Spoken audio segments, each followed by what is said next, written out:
Tem que esperar 4 segundos. Pronto, agora aprendi. Boa noite a todas, todos e todes. É com um prazer enorme, né, que eu fiquei com a tarefa de apresentar Olaya. Nos conhecemos virtualmente pelas redes sociais e pelos textos. Sempre tive vontade de te conhecer pessoalmente. Então é um prazer você estar aqui com a gente no Congresso, né, para falar da sua experiência em educação patrimonial e toda a sua trajetória. Muito obrigada por aceitar o convite, Olaya. Olaya Fontal Meridia, isto, da Universidade de Valladolid, catedrática e diretora do Observatório de Educação Patrimonial da Espanha, OEP, licenciada em Belas Artes, História da Arte, doutora em Ciência da Educação, prêmio extraordinário. Sua linha de pesquisa está focada na educação patrimonial e ela participou em 18 projetos de IDI, competitivos, incluindo projetos europeus, nacionais e das comunidades autônomas.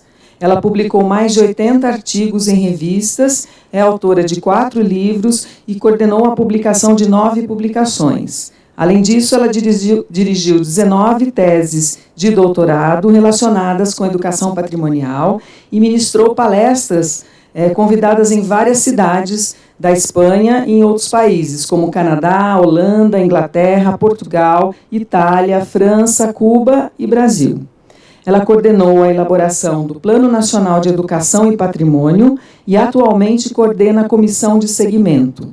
Além disso, ela é membro da Rede de Excelência, Rede 14, que é coordenada pelo Dr. Ibáñez Extebirria e dirige o Observatório de Educação Patrimonial da Espanha desde 2010. Muito obrigada pela sua presença aqui com a gente, Olaya. E eu vou me sentar ali para te ouvir. Bueno, buena noite. Muchísimas gracias tanto a la Universidad de Sao Paulo como al Instituto de Arquitectura y Urbanismo y en particular a Pablo César Castral y Ana Laura Assumpção, ¿no?, por tan amable invitación. La verdad es que voy a hablar despacio, aunque no sé si lo conseguiré durante todo el tiempo, pero creo que con el apoyo de las imágenes y la línea del discurso nos entendemos bien. La verdad es que es para mí muy importante estar en Brasil, porque para mí, cuando hice la tesis doctoral hace 20 años, Brasil era el país de referencia. Yo hablaba de educación patrimonial en España y solo encontraba textos que se habían escrito en Brasil. Entonces leía textos de este país y yo trataba de que en España hablásemos de educación patrimonial y no de didáctica del patrimonio, que era como nosotros nos referíamos a la enseñanza-aprendizaje del patrimonio. Así que 20 años después, justamente, menos unos días, me encuentro en el país que yo tanto admiré y que entendía que era el país del origen de la educación patrimonial, y lo sigo creyendo, ¿no? Y también creo que es un privilegio pues haber escuchado las conferencias de mis compañeros, en particular la que me ha antecedido, que ha sido muy inspiradora. Y yo creo que tenemos algunos elementos que cuando yo los planteé van a conectar con lo que acabamos de escuchar. Entonces eso a mí me parece que es porque se ha creado un congreso con un relato coherente y donde todos estamos en una línea discursiva dentro de las diferencias. Bueno, el título, es verdad que voy a hablar de esto y si puedo un poco del ejemplo, el caso que tenemos en España dentro de la gestión del patrimonio. Pero primero y antes, la idea es compartir aquí algunas reflexiones de un pensamiento que hemos ido elaborando, tejiendo todos estos años en el observatorio donde yo trabajo y que dirijo, que tiene que ver en torno a la idea de vínculo. Cada uno, cuando desarrollamos un pensamiento, centramos la atención en algún elemento que para nosotros es importante. Entonces, para mí, es el concepto de vínculo. Yo creo que eso da sentido a lo que pretendemos hacer y a cómo pretendemos hacerlo y cómo se está haciendo en muchos otros lugares del mundo. Bueno, voy a utilizar también, porque vengo del ámbito de las artes y porque creo que son muy útiles, una metáfora en torno a la idea de tejido, de hilos, de memoria. La primera idea que yo creo que todos compartimos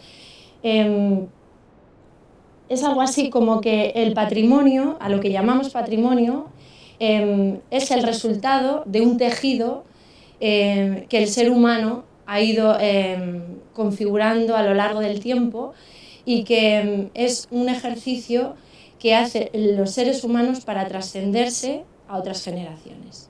Es decir, como diría McLuhan, a la incapacidad que tiene el ser humano de completarse, de ser completo, esa incapacidad el ser humano la completa mediante extensiones de sí mismo, ¿no? Por ejemplo, la ropa es una extensión de la piel, los zapatos son una extensión de los pies, las gafas de los ojos.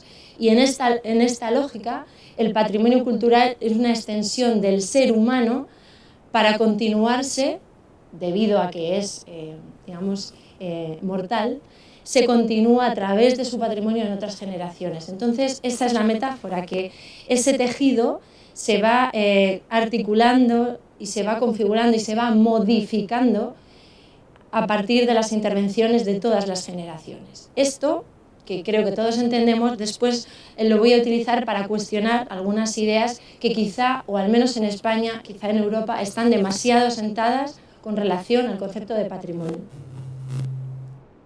Simplemente 3 hitos. Aquí a lo mejor no es importante, pero yo trabajo en una facultad de educación, formamos a maestros, maestras que van a enseñar en infantil, en primaria, en secundaria.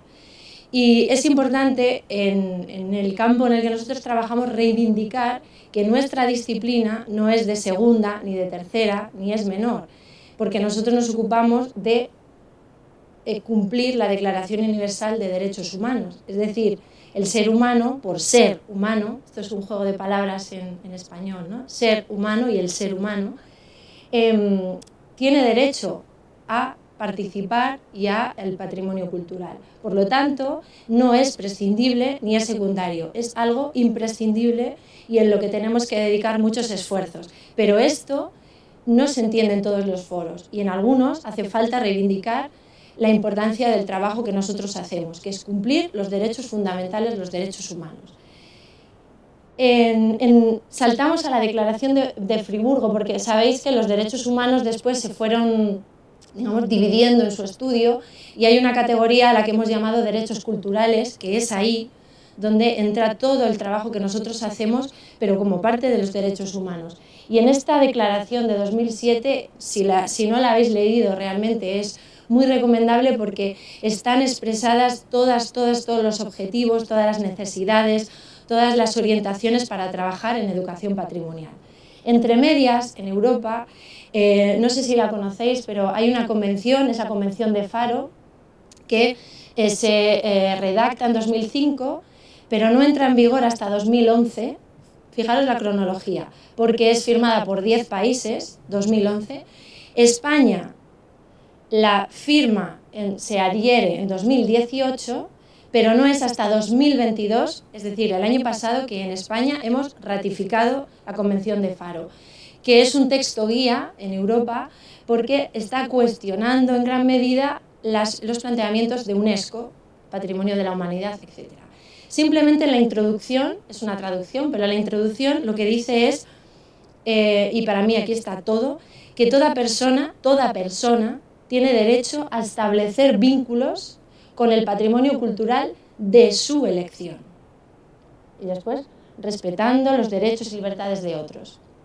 Esto, que puede parecer desapercibido, incluye 2 grandes cambios en el concepto de patrimonio, por lo menos en la visión europea y española, ¿no? Hablar de persona, hablar de establecer vínculos, eso es un verbo.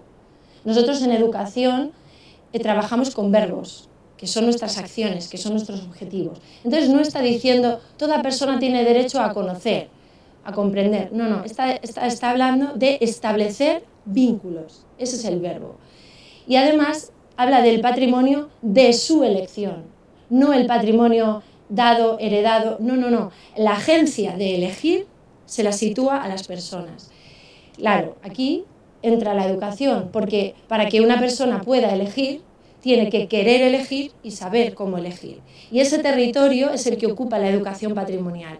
Es la disciplina que enseña a elegir, a cómo elegir, a querer elegir y de alguna manera a dar la agencia a las personas para decidir tomar decisiones respecto a lo que sí consideran patrimonio. Por eso son 3 grandes hitos que explican este hilo del que vamos a tirar. Yo sí tengo claro, porque empecé en 2001 a trabajar en el concepto de patrimonio desde la educación, y tengo claro que el concepto ha ido cambiando en estas 2 décadas enormemente, y que parte de ese cambio ha sido influido por la mirada que hemos proyectado desde la educación patrimonial. Entonces, bueno, juego con la metáfora del hilo rojo, esa metáfora que aparece en la mitología asiática, sobre todo china, japonesa, que entiende que hay un hilo invisible que conecta a algunas personas y que pase lo que pase, ese hilo siempre está, porque en algún momento esas personas están destinadas, habla de destino, de conexión, por eso me gusta la metáfora, ¿no?, a conectarse. Y yo creo que el patrimonio es algo así, nosotros nos dedicamos a trabajar con ese hilo rojo, ¿no? El cambio, si tuviera que señalar un titular para el cambio de concepto de patrimonio, ha sido de entender que era un objeto a entender que el patrimonio es un vínculo. Y es un cambio muy, muy sustancial.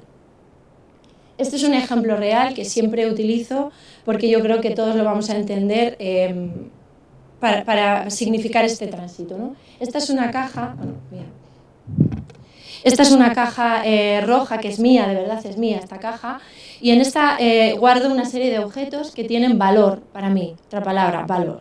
Entonces, bueno, es una ventana, una agenda, entonces aquí tenemos en grande uno de los objetos y aquí tenemos en grande otro de los objetos.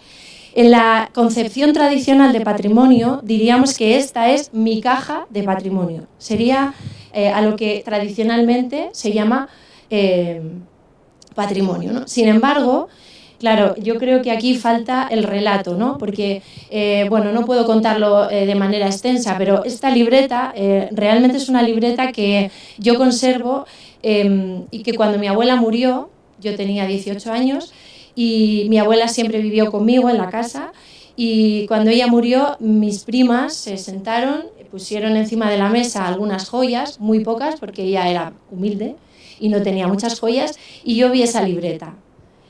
Y de repente me fijé en ella y empecé a recordar.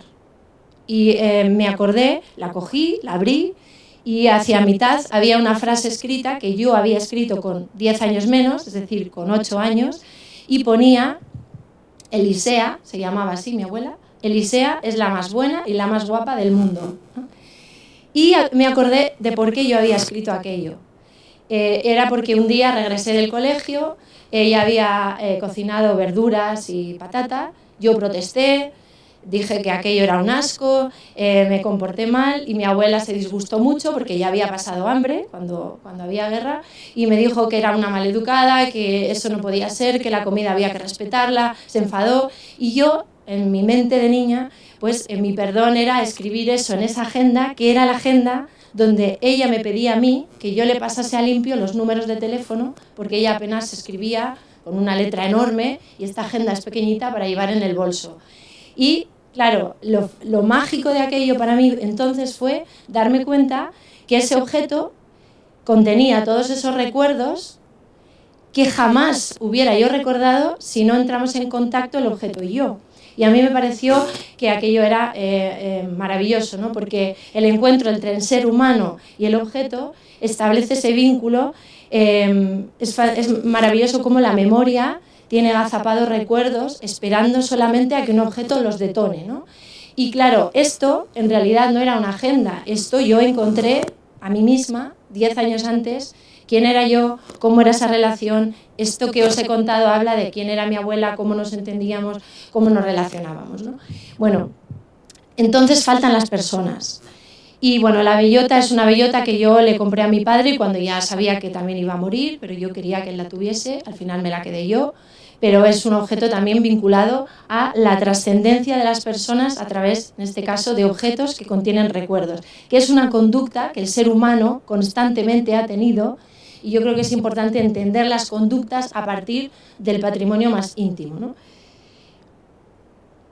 Por lo tanto, si yo tuviera que decir qué es patrimonio, una vez que he contado rápidamente este relato de ejemplo, sería este dibujo y no la caja con los objetos. Yo creo que hemos pasado de entender que el patrimonio son cosas a entender que el patrimonio son vínculos que se establecen entre las personas y los bienes, porque les conceden un valor. Por lo tanto, si yo tuviera que significar metafóricamente mi patrimonio, diría que es eso que solo vosotros aquí conocéis y todas las personas que alguna vez me han escuchado. Por lo tanto, esa transmisión también forma parte del legado de compartir el patrimonio íntimo con los demás. Esto es un ejemplo de una página que hemos desarrollado en el observatorio que recoge esta idea. Quiero tratar de poner ejemplos también para que no sea todo un discurso solo teórico. La primera es una página web en la que simplemente las personas hacen una fotografía de ese patrimonio íntimo, privado, tan importante, y un texto en el que explican qué es y por qué tiene tanto valor. La primera entrada es la que yo hice y después tenemos ahora mismo creo que 900 y pico entradas. Y no es más ni menos, porque aquí está contenido la manera en la que las personas expresan el valor que tienen los bienes para ellos, ¿no? Luego después, en el observatorio, lo que hemos hecho es todos estos textos vaciarlos, anonimizarlos y analizarlos con minería de textos. Y lo que hemos hecho es analizar las sintagmas, las composiciones gramaticales para entender qué verbos, adjetivos, sustantivos utilizan las personas para hablar de su patrimonio, a ver si así entendemos cómo se conceptualiza el patrimonio desde lo más íntimo, para entender cómo trabajar educativamente con él. Y esto lo hemos hecho con maestros y maestras que están en formación universitaria con nosotros. Voy a poner dos ejemplos. Creo que este se escucha bien, es importante escucharlo, para que veáis cómo en el Ministerio de Cultura, Gobierno de España, conviven estas dos visiones de lo que es patrimonio. Es decir, que el tránsito no es un tránsito consecutivo, sino que estamos cambiando en la manera de entender el patrimonio, pero no hemos hecho el cambio efectivo, hasta el punto de que en un mismo ministerio conviven dos ejemplos de visiones distintas completamente e incluso contradictorias de lo que es patrimonio. Lo que sí tenemos es escuchar el audio. Es muy breve, es un anuncio publicitario. España tiene 47 tesoros reconocidos por la UNESCO como Patrimonio de la Humanidad. Es difícil definir nuestro patrimonio porque no somos de nada en concreto y somos un poco de todo. Somos cañones, somos volcanes, somos bosques, somos pintores de cuevas, cazadores, recolectores, flamencos, palmeras. Somos fenicios, somos romanos, somos mediterráneos, cristianos, judíos, musulmanes. Somos románicos, mudéjares, góticos, hispanoamericanos. Somos hijos del Renacimiento, barrocos, modernistas, caminantes y peregrinos. Somos fareros que tienden puentes. Somos patrimonio. ¿Todo esto pertenece a España? No, no exactamente. Es de la humanidad.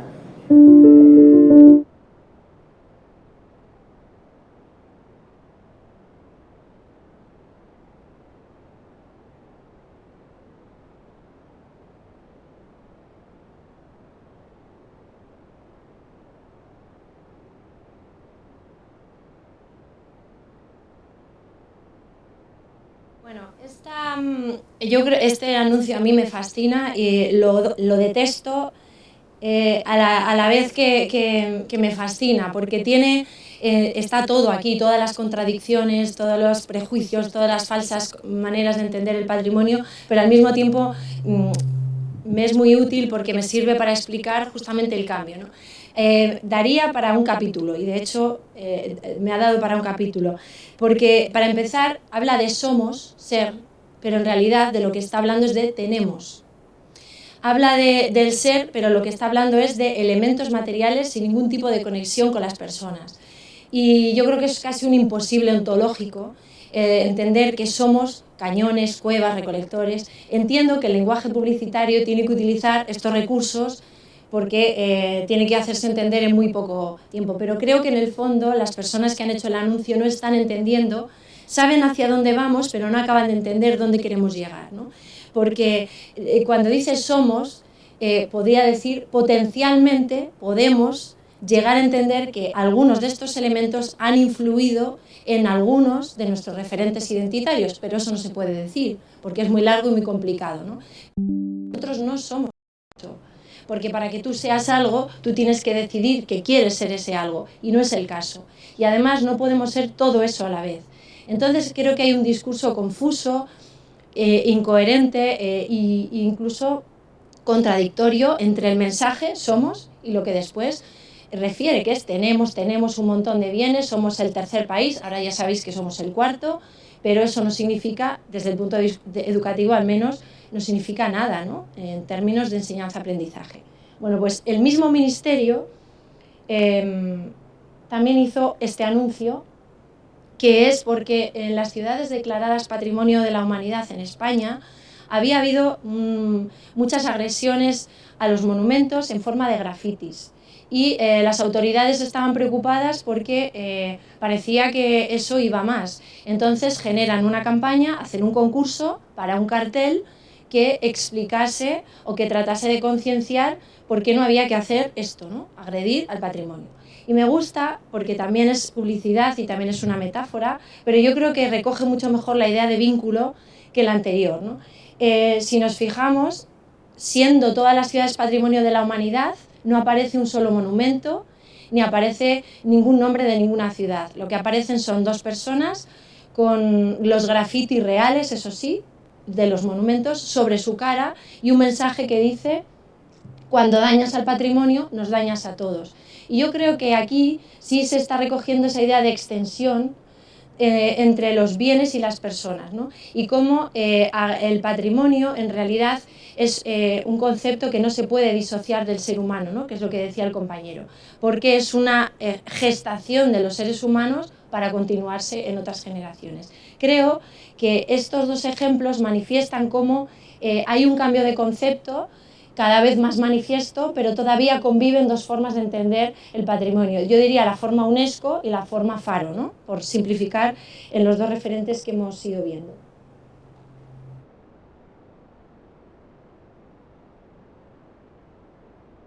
Bueno, esta es una metáfora visual también para tratar de apuntar también alguna idea, algún matiz. Habitualmente nosotros estamos acostumbrados, y supongo que aquí también en las leyes, por ejemplo, ahora ha salido el currículum escolar, se ha modificado una ley de patrimonio autonómica y dicen debemos conocer el valor que tiene el patrimonio, reconocer, identificar el valor que tiene el patrimonio. Esta expresión, el valor que tiene el patrimonio, suele pasar desapercibida, pero es un oxímoron, una contradicción, es imposible. El patrimonio no tiene valor, ni deja de tenerlo. Parece una provocación, no lo es. El concepto de valor necesariamente se atribuye. Es una cualidad que el ser humano atribuye a un bien cuando quiere, si quiere y porque quiere. Si tú no atribuyes valor, el bien no lo tiene. La historia está llena de ejemplos de bienes que cambian su valor, que ahora lo tienen, ahora lo disminuyen. El arte gótico, por ejemplo, una catedral gótica no siempre tuvo el valor que tiene hoy. El bien no cambia e incluso a veces cambia, se destruye, pero aumenta su valor. Es decir, no podemos afirmar, al menos educativamente, que tenemos que conocer el valor que tienen los bienes. Podemos decir que tenemos que aprender a proyectar algunos valores, a reconocernos en algunos valores con algunos bienes, pero el lenguaje es importante, al menos cuando lo formulamos en objetivos educativos. Por lo tanto, no, el patrimonio no tiene valor, ni deja de tenerlo. Es el ser humano que se lo atribuye. Hay un paso intermedio en la historia de la educación patrimonial, el que yo llamamos la mediación, todo este procedimiento en el que estamos intentando entender que si yo no conecto a los bienes con las personas, eso no tiene sentido. Entonces tengo que encontrar en cada caso, con cada grupo, las formas de que exista una conexión. Y esa conexión no es tanto un objetivo, sino una forma de trabajarlo. Y cuando ya llegamos al enfoque que yo trato de expresar, que es esto, es más compleja, la fórmula también es más compleja. El patrimonio no son bienes que tienen valor, ni es simplemente una interacción entre bienes y personas, sino que es la relación que se establece, es decir, trabajamos relaciones que establecemos entre bienes y personas que proyectan valores. Los valores son cualidades, atributos, que además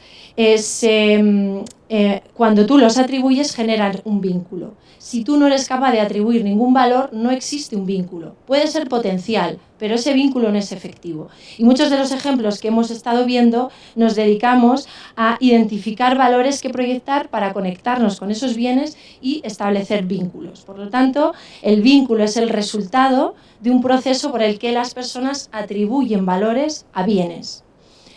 Y cuando esos valores son compartidos entre nosotros cuatro, eso es una comunidad patrimonial. Cuando tenemos en común elementos, valores que proyectamos sobre los bienes, pero con la condición de que pueden y cambian, que no nos asuste, pero cambian, ¿no?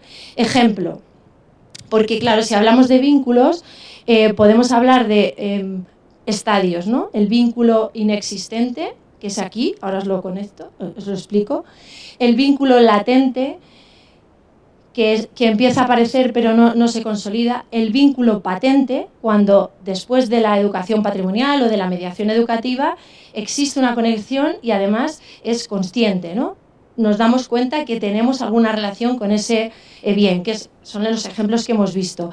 Y el vínculo expandido, ¿no? Que es cuando nos dedicamos a tratar de que otros ejerzan ese derecho a establecer vínculos. Bueno, esto es un ejemplo que cuando yo trabajaba en una ciudad cerca de Valladolid, se llama León, es una ciudad que tiene bienes patrimonio de la humanidad, una catedral, etcétera, y también tiene un museo de arte contemporáneo.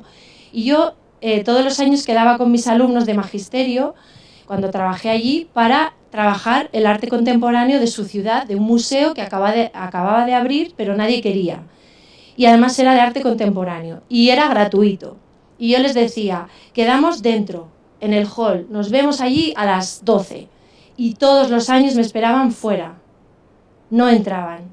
Y yo les hacía la foto desde dentro, ¿no? Y cuando yo les preguntaba por qué no entraban, me decían que eso no tenía nada que ver con ellos. El arte contemporáneo era un territorio que rechazaban, porque no existe ningún tipo de conexión. Eso es un ejemplo de ausencia de vínculo, ¿no? Y todo mi trabajo allí, yo lo objetivaba en términos de establecer vínculos, conseguir que no rechacen todo el arte contemporáneo, conseguir que le den la oportunidad a algunas piezas, conseguir que establezcan relaciones con algo que les interesa. Es decir, esos eran mis objetivos, entendidos en términos de vínculos. Bueno, pues un año vimos, y suelo trabajar esta pieza, un espejo es una instalación, esto que veis aquí, estaba expuesto en el museo, es una instalación de un artista que se llama Pilar Albarracín, que es un espejo que tiene un sensor. Y cuando tú te vas acercando al espejo, salta el sensor y te empieza a insultar. Y el espejo habla y dice, fea, qué fea eres, se ríe de ti, se burla en femenino. Habla de que ridícula, jajaja, fíjate, y claro, la gente se incomoda y a veces se va, pero a veces se enfrenta, es una experiencia y bueno, pues es una de las piezas que trabajé con mis alumnos años después y yo trabajo, después veréis algún ejemplo, entre otros formatos con creación audiovisual, ¿no? Entonces ellos tenían que hacer un videopoema. Y habíamos estado trabajando muchas piezas de arte contemporáneo, pero una alumna eligió esta pieza. Vamos a ver si se puede escuchar, porque no lo tengo muy claro. Es muy breve, ¿eh? Son piezas de... Ay, no.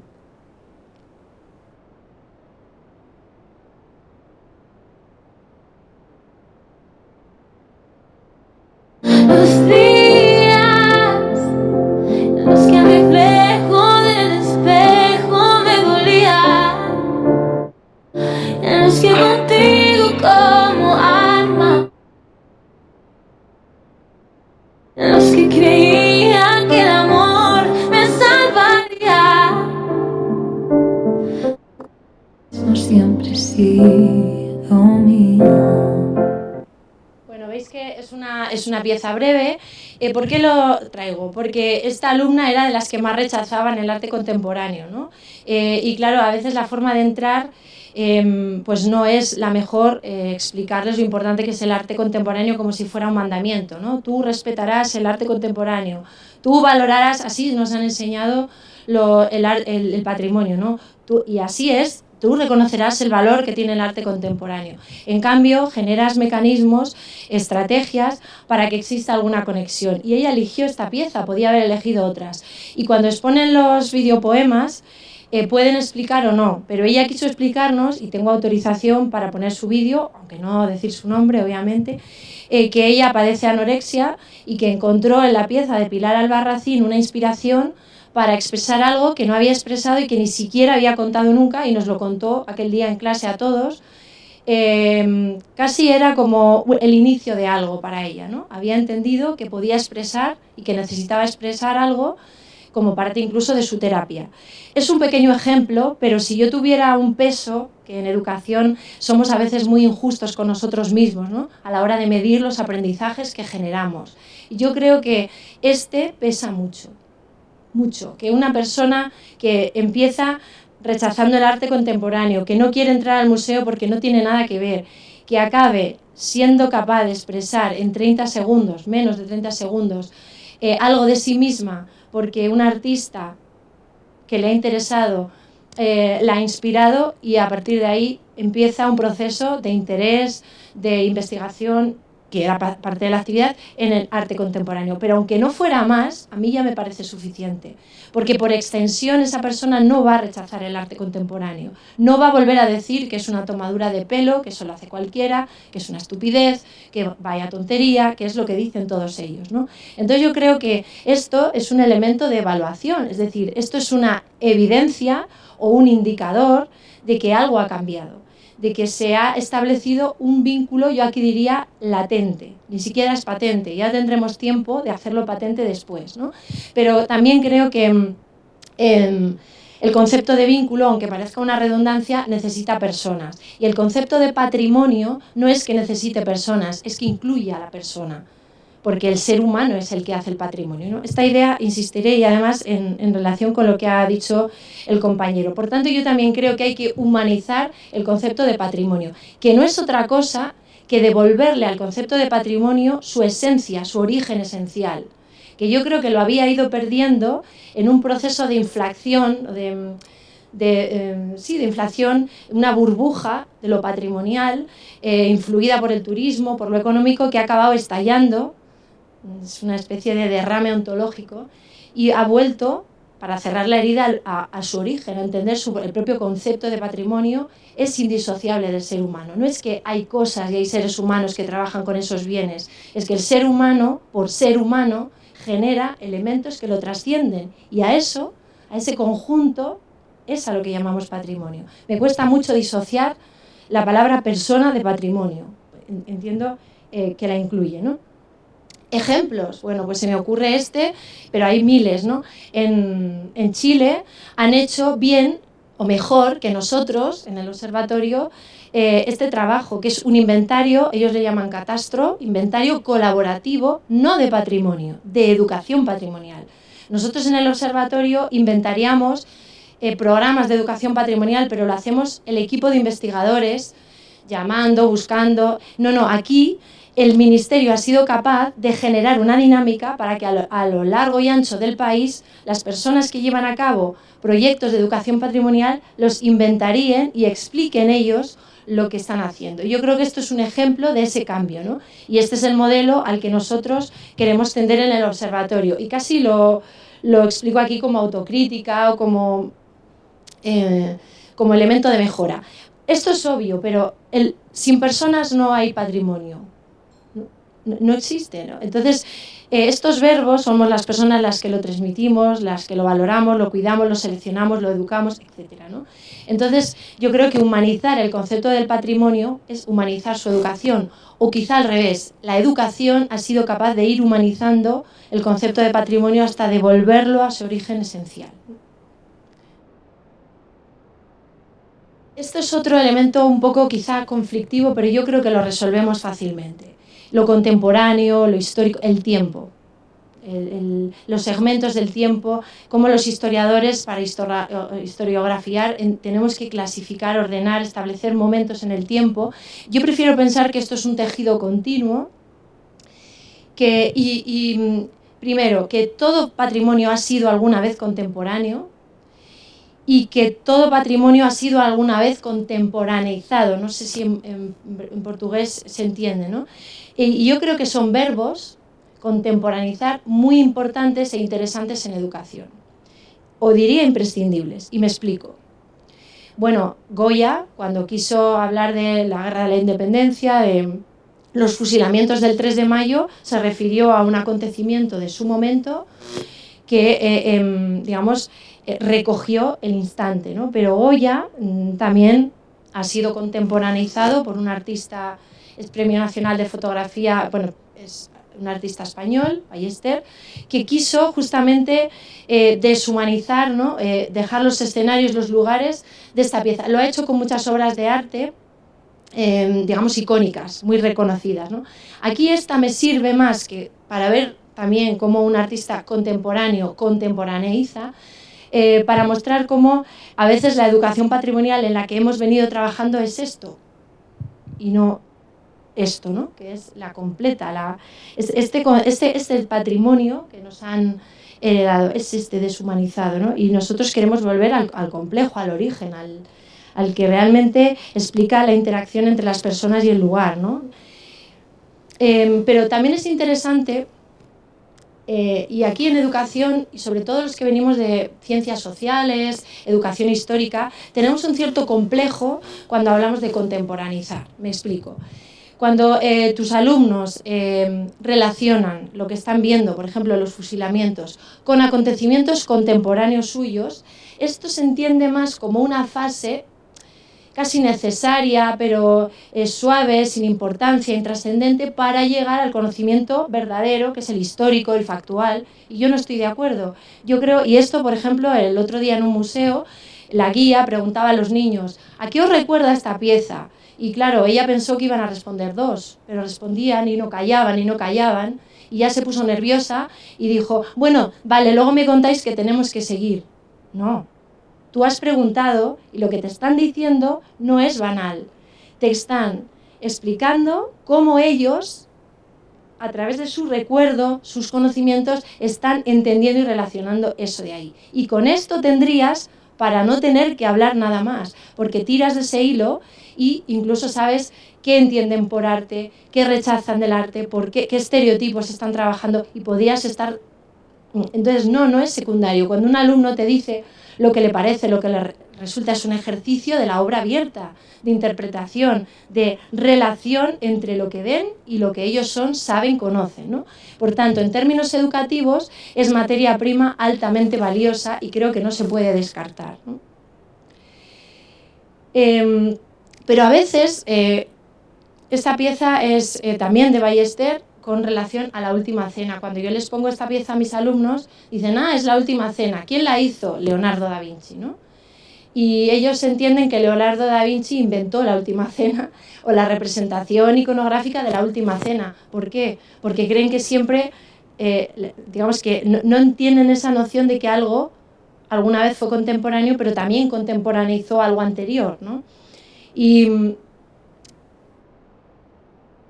claro, yo creo que el entender lo que falta es entender lo que algo es también. Me explico. Por ejemplo, esta pieza, la pieza de Leonardo, puede ser enormemente contemporánea si la relacionamos con por ejemplo, una obra publicitaria en la que, si os fijáis, están cambiados, en este caso, los géneros, ¿no? La única persona que es varón, entiendo que representa a Judas, es decir, que esto, la relación de la pieza con el significado original, pero con los valores de hoy, es lo que da más sentido a la pieza y no se lo quita. Por eso creo que contemporaneizar en educación es un verbo muy valioso porque permite iniciar un vínculo, al menos por eso, ¿no? También hay ejemplos de cómo algunos artistas, nosotros nos movemos más dentro de la educación patrimonial en el ámbito de las artes, ¿no? Que sobre todo es en cuanto a las técnicas que empleamos para trabajar esos procesos de vinculización. Hay un artista que no puedo poneros el vídeo porque hay que utilizar internet, pero se llama Rosana Zaera. Fijaros qué bonita esta pieza. Ella es una artista bastante conocida en Castellón, en España. Y ella tuvo una enfermedad que es poliomielitis, que tiene una discapacidad y una pierna, distinta a la otra, y estuvo mucho tiempo hospitalizada. Lo digo porque ella, una vez que paseaba por su ciudad, el casco antiguo, se fijó en esta zapatería en la que ella había vivido toda su infancia. Ahí se explica, ¿no? Cuando era pequeña, su padre murió y su madre se tuvo que ocupar de la tienda, que también era taller de calzado. Entonces, entre que solo era ella, entre que la niña estaba enferma, ella pasó mucho tiempo en la trastienda, ¿no?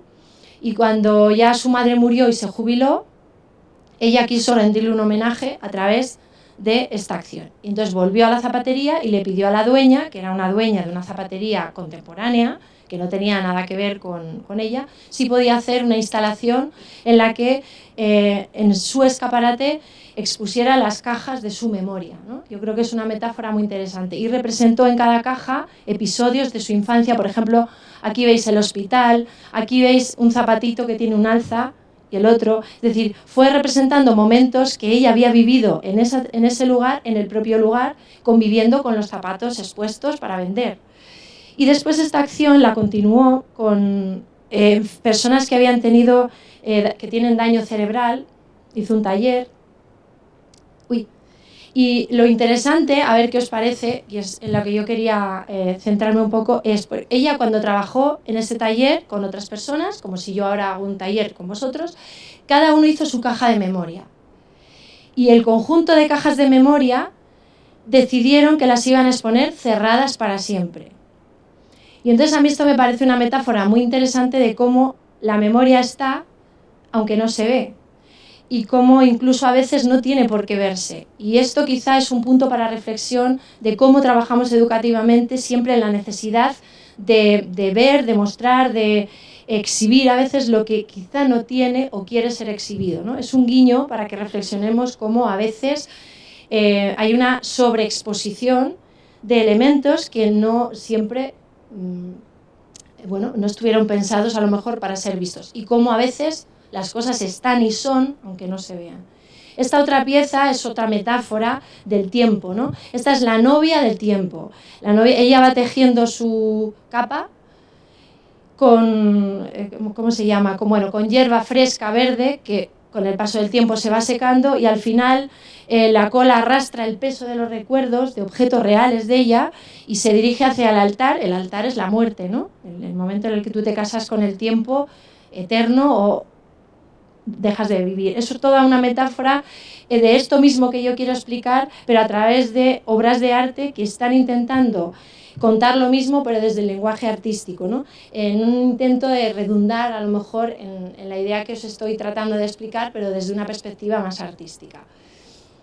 Y la idea que os decía antes, ¿qué es una comunidad patrimonial? Desde este enfoque, pues es un conjunto de personas que comparten algún vínculo o que valoran en el mismo modo determinados bienes. Ejemplos. Hay esferas de lo patrimonial, ¿no? Hay una esfera que es íntima, y este debate yo lo he tenido en alguna ocasión, si el patrimonio, el concepto de patrimonio, puede ser compatible con la esfera íntima. Es decir, si algo nunca va a ser compartido ni transmitido a otros, si ahí estamos en el terreno del patrimonio o no. Yo no lo sé. Lo que sí sé es que la conducta es la misma. El tipo de acción y de comportamiento que tenemos con los bienes íntimos nos da pistas para entender cómo podemos relacionarlos en otros contextos. Por ejemplo, el familiar. Hay una empresa en Navarra, también en España, que trabaja la reconstrucción de la memoria familiar. Tiene un método propio de arqueología en la memoria familiar, ayudando a familias a reconstruir su propia memoria desde archivos hasta entrevistas, hasta, bueno, un montón de técnicas para cuando alguien se está haciendo mayor, pues, o alguien quiere saber algo de su pasado, reconstruir, digamos, la historia de su familia. Y otro ejemplo, para que veáis cómo podemos aterrizar esto, esta es una red social que hemos diseñado Pablo y yo, que podéis descargar en Apple Store, en Play Store, que es gratuita, que explora esta idea. Es una red social en la que las personas que entran no son individuos, sino que crean comunidades y se adhieren a comunidades que han creado otros. De manera que uno es el conjunto de las comunidades a las que pertenece, ya sean creadas, ya sea creadas por otros, ¿no? Y yo creo que esta metáfora explica muy bien el concepto de patrimonio. Cuando yo hacía, bueno, aquí veis algunos ejemplos de comunidades que se van creando y las personas lo que hacen es interactuar, como en cualquier red social, a través de, por ejemplo, yo que sé, museos con encanto, videopoemas, hay un montón de ellas, ¿no? Y está la secuencia de transmitir, se puede cuidar, se puede poner en valor o se puede disfrutar ese patrimonio. Y lo interesante de esto es que entendamos que tú puedes pertenecer a una comunidad y dejar de pertenecer. Pero algunas no dejarás nunca de pertenecer. Es decir, que es asumir también esa, no sé si volatilidad o lo efímero, que a veces puede ser un vínculo, no tiene por qué ser eterno. Vivimos en el ideal del vínculo eterno, es como voy a un museo y tengo que sentir una fascinación y una elevación con respecto a la experiencia que tiene que durar para siempre. ¿Por qué? Depende de las circunstancias de las personas y eso no hace peores los vínculos, ¿no? O a veces cumplen una función temporal y después pasamos a otra etapa. Y yo creo que esa flexibilidad es interesante también en términos educativos, ¿no? Y yo cuando empecé la tesis tenía una visión mucho más simple de lo que era el patrimonio de las personas y hablaba de círculos concéntricos, ¿no? Es mi patrimonio íntimo, mi patrimonio familiar, del barrio, de la localidad. Yo creo que esta es una idea un tanto ruda, simple, incompleta, y me gusta más pensar en una idea, bueno, aquí tenéis más ejemplos. ¿Veis? Bueno, cada uno es libre de hacer sus comunidades patrimoniales. Algunas tendrán 3 seguidores, otras 300 y otras ninguno. En evidencia también del interés compartido que pueda tener algo y de también cómo se impulse y se promueva, ¿no? Cuando alguien quiere que otros participen de su interés porque le interesa averiguar algo, compartir, lo mueve, lo promueve, busca. Entonces también esto es una metáfora de cómo nos comportamos en comunidades patrimoniales. Yo creo que hoy no hablaría tanto de círculos concéntricos, sino de constelaciones, ¿no? Es decir, cada uno de nosotros somos ese conjunto de constelaciones o esa constelación de estrellas de comunidades a las que pertenecemos y es ese dibujo de cada uno el que a veces nos conecta con otros en 2 o 3, en una o en ninguna, ¿no? Y entendido así, yo creo que se asume mejor la diversidad propia del concepto de patrimonio, del que no he hablado pero que está implícita, ¿no? Si el patrimonio, bueno, después os lo comento, creo que he traído una... Bueno, este es el vídeo que no podemos ver, pero no pasa nada. Y aquí es un guiño también al compañero, porque esta idea de... A mí me parece que patrimonio de la humanidad, eso sí es un oxímoron. Oxímoron en portugués se dice igual, ¿verdad? No puede ser, nada puede ser de la humanidad. Eso es pretencioso, exagerado, es imposible, ¿no? Precisamente porque nada puede pertenecer a toda la humanidad. En todo caso, podríamos matizar que tiene valores que potencialmente pudieran ser universales. Tampoco creo que haya valores universales, porque los valores son diversos, variables, y por tanto el valor universal, si acaso hay alguno, es la propia humanidad. Así que yo creo que más que hablar del patrimonio de la humanidad, hablaría el patrimonio es la humanidad. Entendiendo esto sí que es la humanidad la que genera ese depósito, ese tejido que la trasciende y la continúa superando su propia condición mortal, ¿no? Que es lo que he dicho en varias ocasiones. Y es un tiempo que es todo el tiempo en realidad y que está en constante cambio. ¿Por qué digo esto? Bueno, tenía un videopoema precioso, pero me temo que no se va a ver, de una alumna que expresaba esta idea pues de forma más poética. Si luego sobra tiempo, lo cambiamos y lo vemos, pero bueno. Claro, el potencial, el poder de la educación patrimonial es influir en esas manos que van a recibir el tejido de la memoria colectiva, ¿no? Y digamos que lo que estas manos sepan hacer es lo que nosotros les hayamos enseñado. A veces es una cuestión de falta de oportunidades. Ejemplo, mis alumnas no entienden el arte contemporáneo ni lo valoran porque no han tenido la oportunidad de hacerlo. En cuanto la tienen, con estrategias adecuadas, lo hacen. Por lo tanto, el problema no es del arte contemporáneo ni de mis alumnas, es de la falta de mediación educativa adecuada. Yo creo que ahí tenemos que asumir la responsabilidad. Y también el poder de posibilidad de cambiar. Y jugando con esa idea, claro, si esto es un tejido que se va configurando con el tiempo, por una parte los hilos cambian de grosor, hay hilos que se van a engordar, por ejemplo. Ahora estamos muy centrados en estudiar la dimensión de género en el arte. Y aparecen muchos estudios, artistas, recuperamos piezas, encontramos autoras y ese hilo está engordando porque el interés, el sistema de valores de ese momento cree que hay que trabajar más ahí. Y nosotros ahora en el currículum escolar ya la dimensión de género es obligatoria en todas las materias. Por lo tanto, esto va a hacer que el hilo engorde. Hay hilos que se hacen más finos porque decrece el interés, porque no hay recursos económicos, por ejemplo, para restaurar determinados bienes, porque hay demasiadas iglesias románicas, porque ya el románico no nos interesa tanto, hablo del románico como ejemplo solamente. Y esos hilos decrecen, pero hay hilos que se cortan definitivamente. Y esto también lo dudo a veces.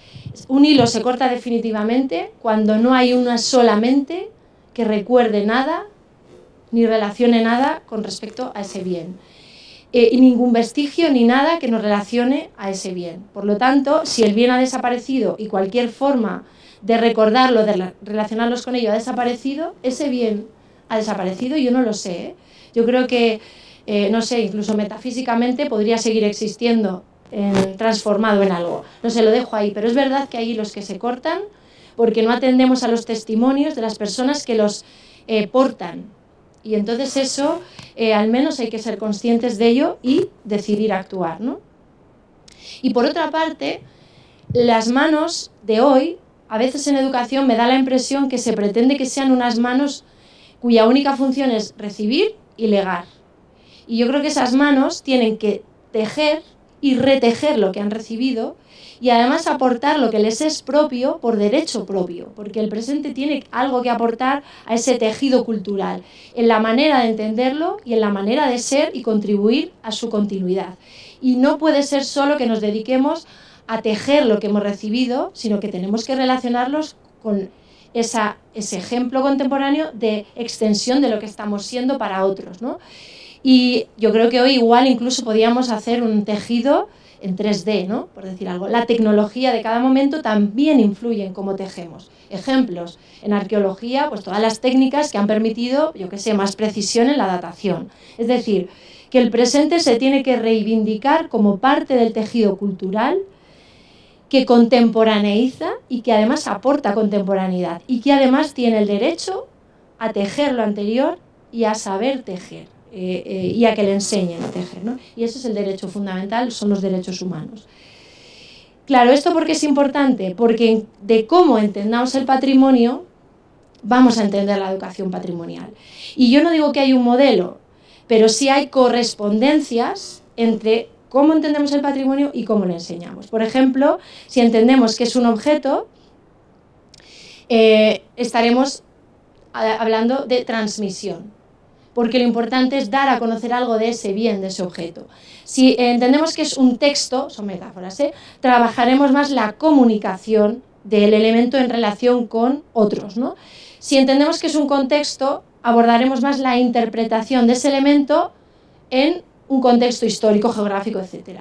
Si entendemos que es un símbolo, pues nos moveremos en modelos más simbólicos que tratan de expresar cómo el bien simplemente es una parte de algo mucho más complejo que es un momento, una época, un tiempo, una forma de ser.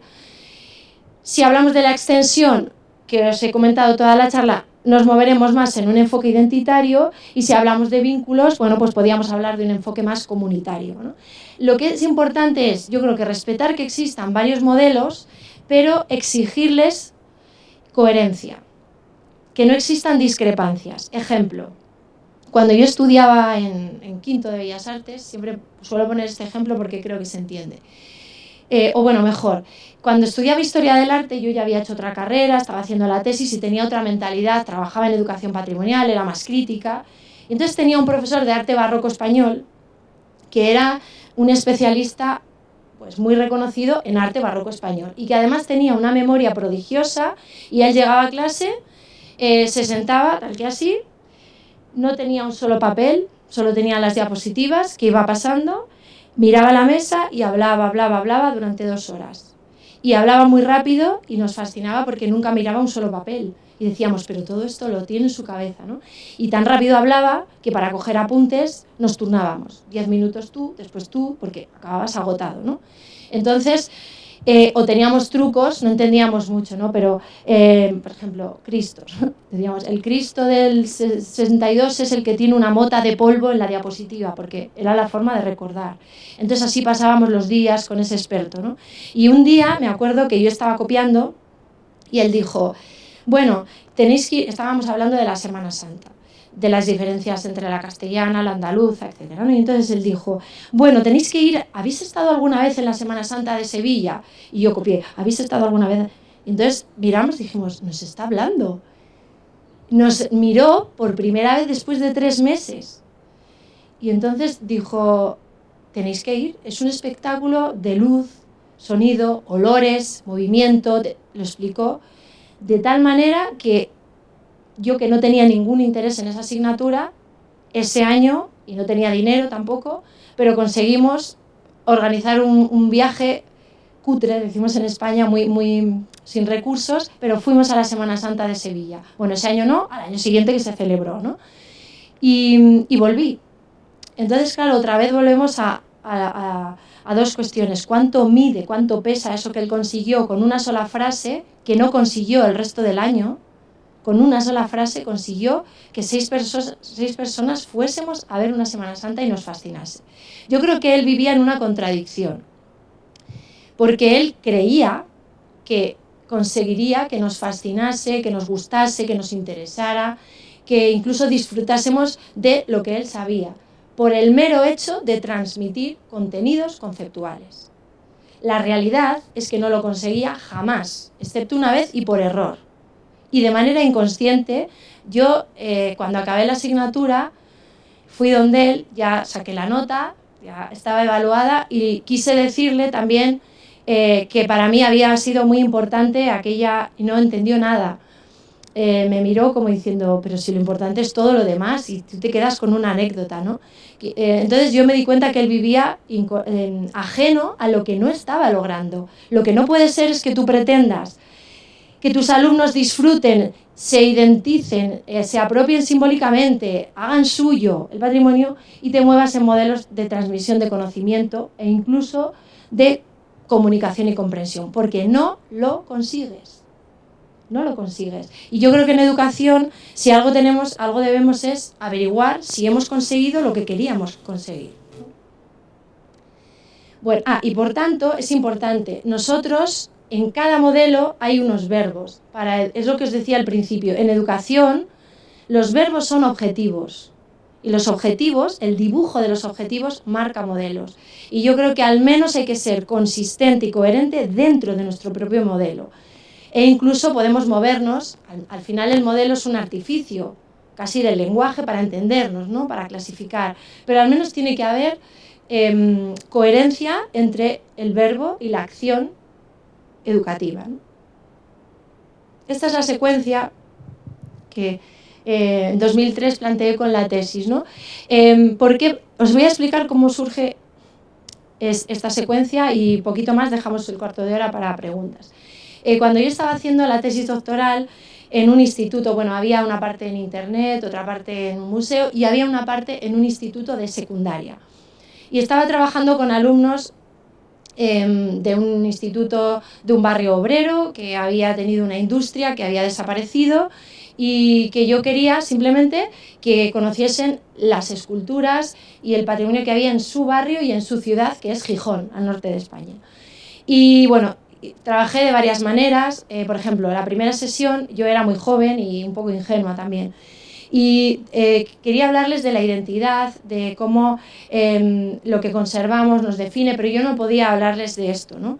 Así, porque creía que no lo iban a entender. Entonces llevé una caja blanca que tenía dentro sobres blancos y dentro de esos sobres había objetos. Y entonces cada uno, yo les dije que ese era el patrimonio de una persona y que a partir de esos objetos tendríamos que saber más de esa persona y además de la relación de unos objetos con otros. Y bueno, había algunos sobres que no tenían nada, hablamos del patrimonio inmaterial, de que lo que no todo es tangible, etc. Y algunos, ellos creían que no tenían nada, pero por ejemplo tenían un olor. Esto nos dio pie a hablar de, bueno, otra cosa que no me gusta de UNESCO es que habla de el patrimonio tipologías, material, inmaterial, y además ha dejado de hablar de espiritual, que es la verdadera esencia, ¿no? Lo trascendental en ese sentido. Yo creo que todo elemento patrimonial, cualquiera que sea, cualquiera de los que hemos visto aquí, tiene alguna dimensión material o tangible, ejemplo, una catedral, o una costumbre, también hay manifestaciones tangibles. También hay una dimensión, no tipo, dimensión dentro del mismo bien inmaterial, los recuerdos, la historia, y yo creo que siempre invariablemente hay una trascendental o espiritual. Por esto mismo, porque el ser humano crea elementos patrimoniales para trascender su pensamiento, su espíritu, su incluso creencias, si lo llevamos a la religión, pero no solo, su forma de ser en época. Y yo creo que esto no es inmaterial, es trascendental. Esa condición que tiene el ser humano de pensar sobre su propia finitud, sobre su propia muerte. Y eso es una condición humana. Entonces no creo que se deba quitar lo espiritual entre las dimensiones de las que está hecho el patrimonio. Bueno, entonces, en la siguiente sesión les pedí que trajesen, y lo hice intuitivamente. Yo creo que también hay que defender la intuición didáctica, aunque a veces te salga mal. Les pedí que trajesen un objeto muy importante para ellos y que no quisieran bajo ningún concepto perder o que su madre les tirase o su padre en un descuido. Y yo pensé que iban a traerlo 3 o 4, porque era una clase difícil, revoltosa, no muy con buenos resultados académicos, y yo me encuentro al día siguiente que estaban todos con su objeto esperando a empezar. Y esto es un error de cálculo, que no necesariamente es positivo, porque yo preveí algo que no sucedió, en un sentido o en otro. Ya me desconcertó. Y entonces ellos tenían simplemente que levantarse y decir, bueno, pues esto es, ¿qué es y por qué es tan importante? La arquitectura didáctica lo que está buscando es dámelo a conocer, a comprender y algún valor, ¿no? ¿Por qué es tan importante? Es una pregunta cuya respuesta obliga a decir algún valor. Yo eso lo tenía claro. Y entonces iban diciendo, y vino una niña que se llamaba Patricia con un calcetín pues muy pequeño, de perlé, que es un tipo de lana, muy mal conservado, y entonces se puso en el centro y dijo, bueno, esto es un calcetín y es muy importante porque me lo dio mi abuela. Y entonces un alumno de clase, que era el macarra, decimos, el mal comportamiento, dijo, textual, vaya mierda. Mierda es muy despectivo, es una manifestación verbal despectiva de falta. Vaya mierda, ¿y dónde está el otro? Encima solo tienes uno, se burló. Claro, yo en ese momento que llevaba la clase, porque su profesor se había quedado solo observando y yo tenía 22 años o 23. Y entonces me quedé con ganas de levantarme a pegarle casi, ¿no? Y entonces simplemente la niña respondió, bueno, pues tengo solo uno porque cuando mi abuela empezaba a hacer el segundo murió y por eso guardo este, ¿no? Entonces, claro, a mí lo que me salió el impulso fue coger el calcetín y decirle a él, toma esta, y lo hice. Le dije, toma esta mierda, ¿qué haces con ella? ¿No? Como con desprecio. Claro, los demás me miraban como diciendo, está loca, ¿qué está haciendo? ¿Qué hace con el calcetín de Patricia? ¿No? Y era todo. Y entonces yo se lo di así, digo, lo tiramos, total, es una mierda, está mal conservado, jugaba con el enfado también, ¿no? Y él dijo, no, y puso las manos así. Y digo, pero no pongas las manos así, si total, esto es... Y bueno, ¿qué hacemos con él? Y dijo, no, devuélveselo, déjame, como diciendo, déjame tranquilo, ¿no? Devuélveselo a Patricia. Y le digo, ¿y si lo encontramos afuera y ves que alguien va a darle una patada o lo va a tirar? Y dice, no, yo le diría que es de Patricia. Y entonces yo, en ese momento, bueno, luego, él cuando tuvo que enseñar su objeto, había traído el cuento que le leía a su mamá cuando era bebé. Y yo utilicé eso para desmontar la imagen que él se había construido, no sé si acertadamente o no, pero dije, ¡oh, qué tierno!, ¿verdad? Es decir, le devolví lo contrario de la imagen que él trataba de hablar de sí mismo, porque a veces los objetos cuentan más de nosotros que nuestra propia conducta, ¿no? O lo que conservamos. Bueno, pues yo reflexionaba en el tren sobre qué había pasado, porque la primera vez era evidente una falta de respeto verbal y la segunda vez, sin que nadie le dijera nada, porque no me dio tiempo, él había manifestado respeto, cuidado, en el lenguaje corporal, en la respuesta que me dio, en todo, ¿no? Y entonces completé esta secuencia. Entonces yo creo que la primera vez él no valoró, porque no, y de hecho manifestó una falta de respeto porque no comprendía. Y comprender es simplemente saber por qué, responder a porqués. Hay muchos porqués, pero si algo no responde a ningún porqué, es absurdo, no tiene sentido, yo no lo voy a valorar, porque no tengo ningún motivo. Entonces es verdad que la comprensión ayuda a la valoración, que es distinto de la elección personal o la preferencia, es distinto. A mí puede no gustarme un artista, pero valoro ese artista, y es una cuestión que solemos tener que diferenciar en educación, ¿no? No te tiene por qué gustar, pero puede reconocer algún valor, vale porque en su época fue muy importante, vale porque... Entonces, los porqués nutren algunos valores, aportan cualidades que nos sirven para reconocer valores. Por lo tanto, yo no puedo simplemente pretender que algo se valore solo por darlo a conocer, describirlo. No suele servir, alguna vez sí. Tengo que dar alguna clave de comprensión, responder a porqués, ¿no? Bueno, y esto sigue así. Y la sensibilización está en medio. Yo creo que cuando tú eres sensible, ahí hay un punto de inflexión. Solo puedes ser sensible a algo si tiene valor, si reconoces que vale por algo. Si no, lo ignoro, lo tiro. Cualquier persona que viera el calcetín fuera de clase o lo hubiera ignorado o lo hubiera tirado, no habría hecho nada. Es decir, le falta todo lo anterior. Pero una vez que tú eres sensible, como mi alumno, cuando ya sabía el valor que tenía para ella, además dijo, bueno, es que digo, pero ¿por qué no lo quieres tirar? Dice, porque es valioso para ella, tiene un valor sentimental, dijo, vale, él estaba queriendo expresar lo que había entendido, ¿no? Comprensión. Entonces tú tiendes, estos son inercias, tú ya tiendes a cuidar lo que tiene valor, tú ya tiendes a disfrutar de aquello que ha sido cuidado y además tiendes a que otros disfruten. Por ejemplo, si lees un libro que te gusta o ves una película que te ha gustado o vas a una ciudad, que tiendes a transmitir y además toda la cadena hacia atrás de valores, ¿no? Entonces, sensibilizar es importante porque es ese punto intermedio en el que a partir de que alguien es sensible tiende las inercias contra o frente a los mandamientos. Yo ya tiendo a cuidar si sé que algo tiene valor. Por eso creo que es importante centrarse en la primera parte. La sensibilidad. Mi tesis era un modelo de sensibilización y a mí me obsesionaba y me seguía obsesionando, ¿no? ¿Por qué todo el mundo habla de sensibilizar en España, ¿no? Decía, ¿pero por qué quieren sensibilizar a estos niños? ¿Por qué saben que no son sensibles? ¿Cómo lo saben? ¿Cómo lo han medido? ¿Por qué? ¿De dónde se sacan esa necesidad, ¿no? Y una vez que han trabajado, ¿cómo saben que son más sensibles que antes? ¿Cómo se mide la sensibilidad? Era un poco lo que a mí me obsesionaba. Y yo creo que la solución me la dijo un compañero hace pocos años, ¿no? La sensibilidad es un constructo que no se puede medir en sí mismo, pero sí algunas variables que pueden indicar sensibilidad, ¿no? Y esas variables tienen que ver con la conducta humana. Lo que sí podemos medir es el comportamiento de las personas, que indica. Mi alumno dice, vaya mierda, y eso indica falta de. Mi alumno pone las manos así y eso indica presencia de. Estos son ejemplos de falta de sensibilización, ¿no? En España, bueno, hay muchos sexehomos que llamamos, no sé si conocéis, no lo he querido traer porque es un espanto, ¿no? Una señora mayor que quiere restaurar una pintura y al final hace una caricatura que tiene muchísimas visitas. Bueno, no dejan de ser ejemplos de falta de sensibilización, que se arreglan, ¿no? O de falta de oportunidades, o pintar un claustro, etc. Pero también hay de todo lo contrario, ¿no?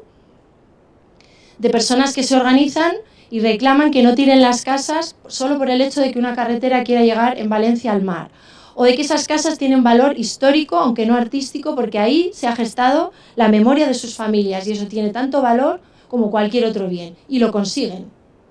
Y se organizan y tienen muchísimas actividades pues de sensibilización, campañas publicitarias, en radio, es decir, es un movimiento ciudadano que pretende que los habitantes de su ciudad que no comparten el valor que ellos les dan, acaben apoyando la causa para evitar que esa carretera pase por delante de sus casas, despreciándolas, ¿no? Y hacen todo tipo de actuaciones.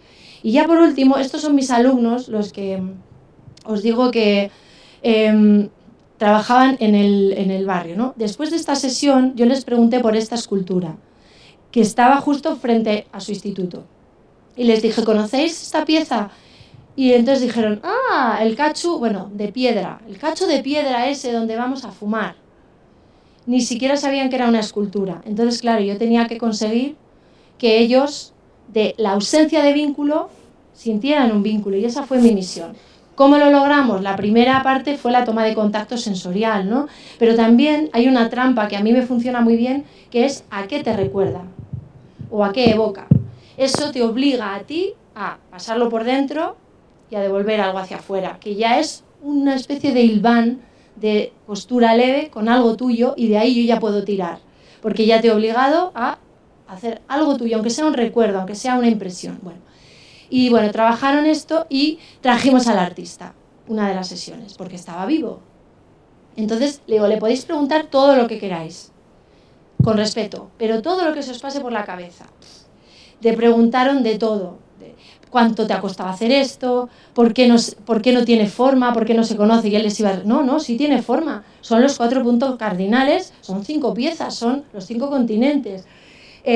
Además están orientados hacia justamente el norte, y además es un monumento a la paz mundial, porque por desgracia, dijo él entonces, siempre va a estar, como dijo, siempre va a ser necesario, va a estar de moda, ¿no? Va a ser contemporáneo, porque ser humano, les hablo de la guerra, ¿no?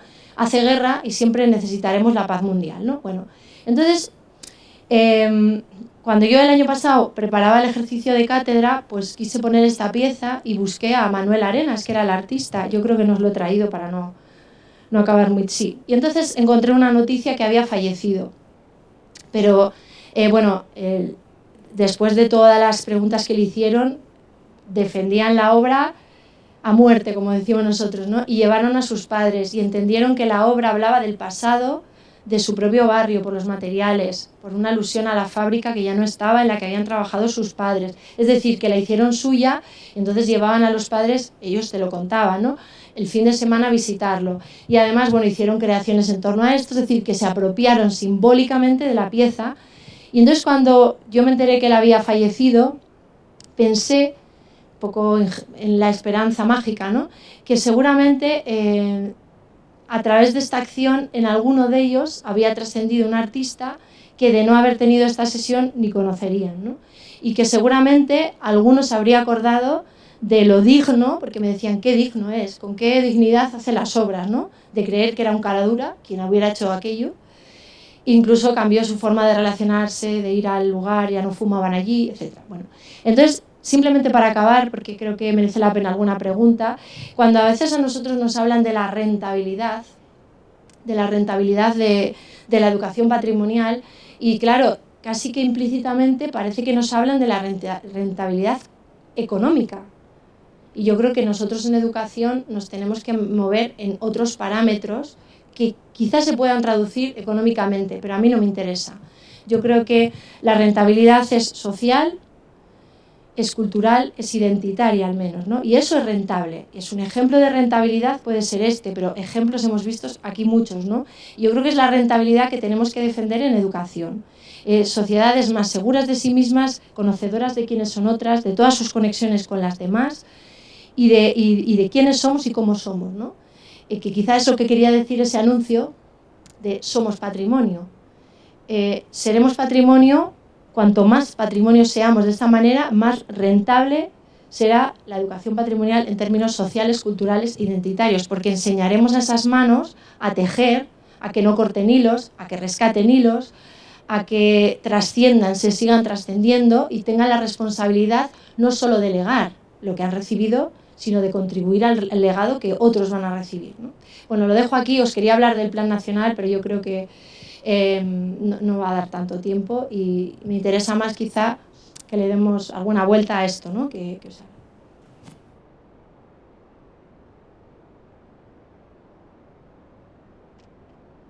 Me quedo de pie porque o me siento. Ahora no me...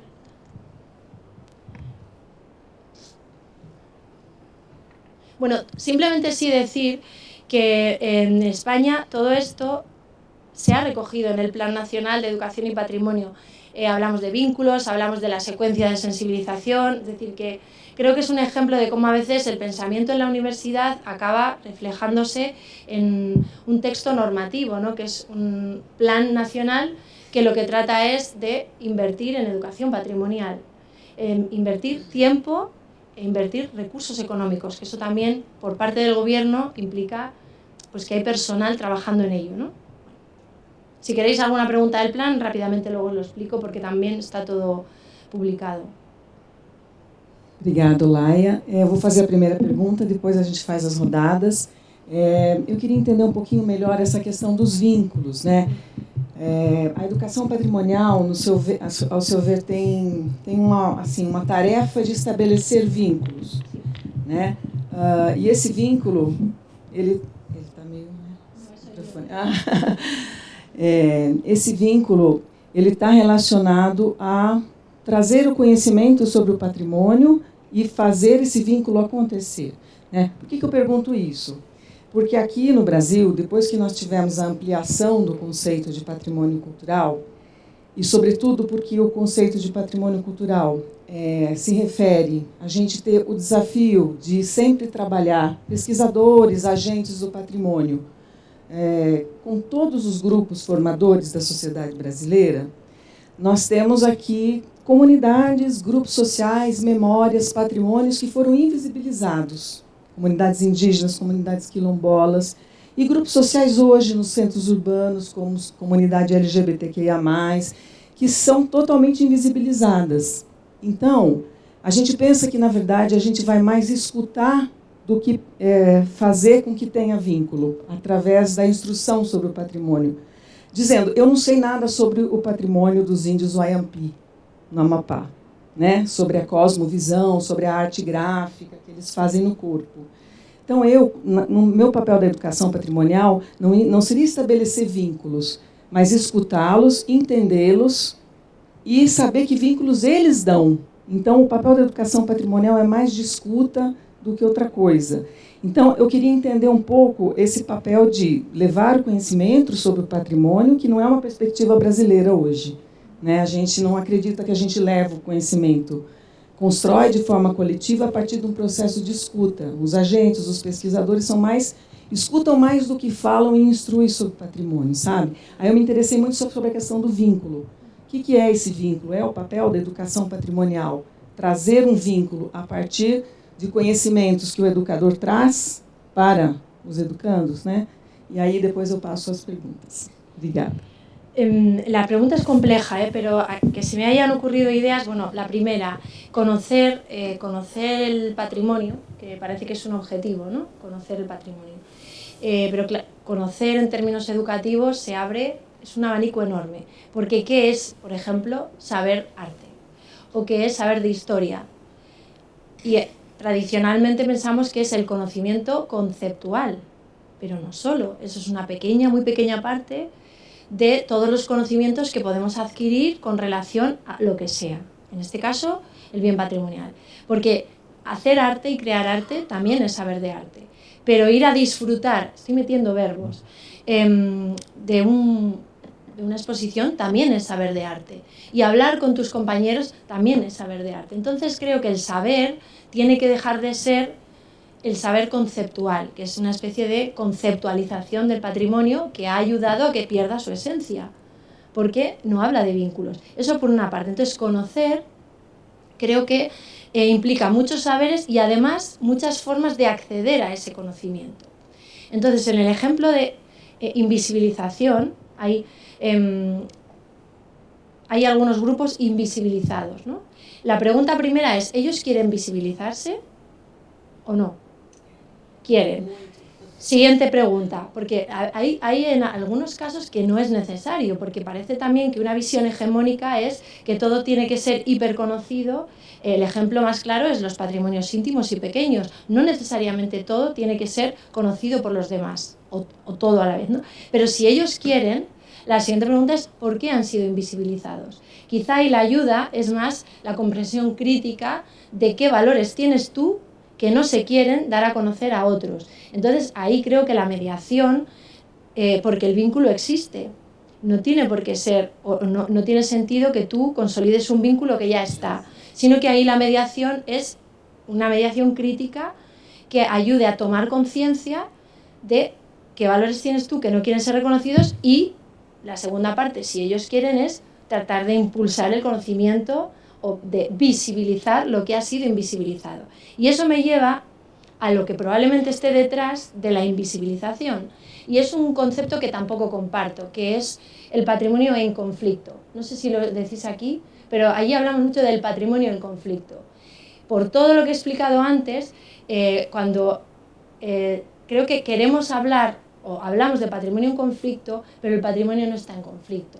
Pero ni siquiera los valores.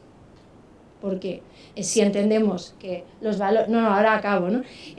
Lo que sí está en conflicto es cómo una persona o colectivo deja de respetar la diferencia de valores del otro.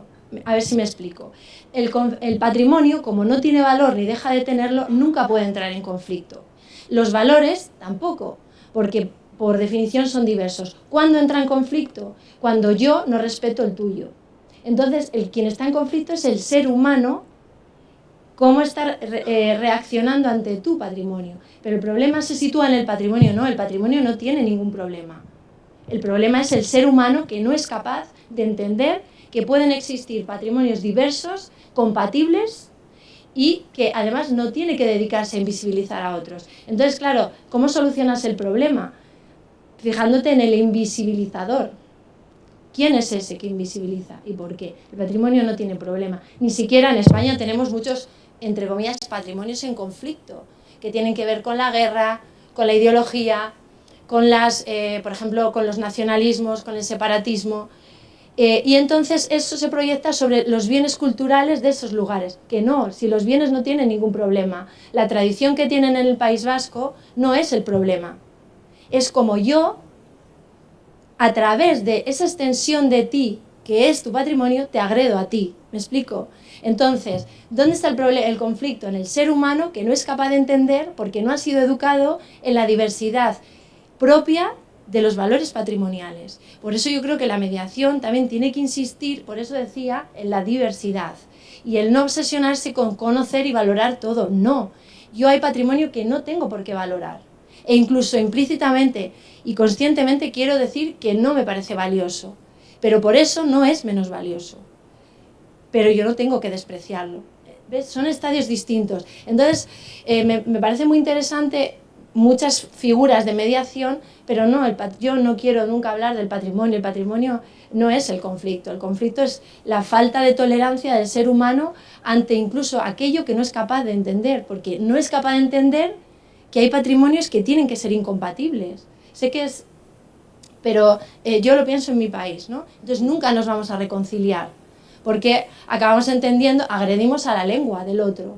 La lengua es su patrimonio, ¿no? Es que la lengua, siempre están hablando. Entonces, es que son lenguas incompatibles. Pero ¿cómo la lengua va a ser incompatible? ¿No? Lo que es incompatible es tu forma de reaccionar ante la diferencia del otro con el que no te quieres entender. Entonces, ahora empieza a haber trabajos en las escuelas de reconciliación de valores incompatibles, pero creo que a veces erróneamente, ¿no?